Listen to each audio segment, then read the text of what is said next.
Teacher who admitted to groping students in school is off to prison. Good evening, and thank you for being here. I'm Derek McGinty. And I'm Leslie Foster. Jose Pineda already pleaded guilty to the charges. Today he learned he'll spend 5 years in prison for his actions. Deborah Alfarone is live at the Montgomery County Courthouse where Pineda was sentenced today. Deb?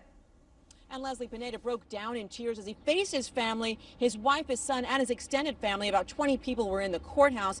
He also faced his victims today, and he said that he was very sorry for what he did. Basically, he admitted to groping those students, one back in 2004. She was here today at that sentencing, and she said what he did to her changed her entire life. I just want to thank God that it finally, after all these years, I'm happy that justice was served. Former Montgomery County substitute teacher Jose Pineda will do 5 years in prison for touching tween girls in different schools he worked in all across the county.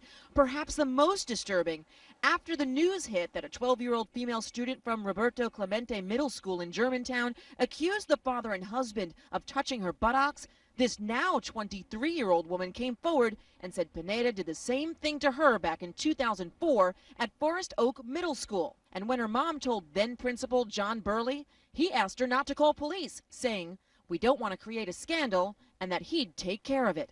That never happened. The school system is cooperating with us now. I think that they recognize that what they did was indefensible. His family left the courthouse in tears. Prosecutors made a deal for Pineda to plead guilty to 2 of the cases, and 2 other buttocks groping cases would be dropped. You know, even though it took a while for something to be done, I'm just happy that it finally got resolved. He was sentenced to a 10-year sentence with 5 years suspended, actually, plus then 5 years probation. So what that means is that he is going to do about 5 years in prison, and if at any point during his probation he does anything wrong, he would then go back to prison to serve the remaining 5. We're live here at Montgomery County Courthouse tonight. Deborah Alfarone, WUSA 9.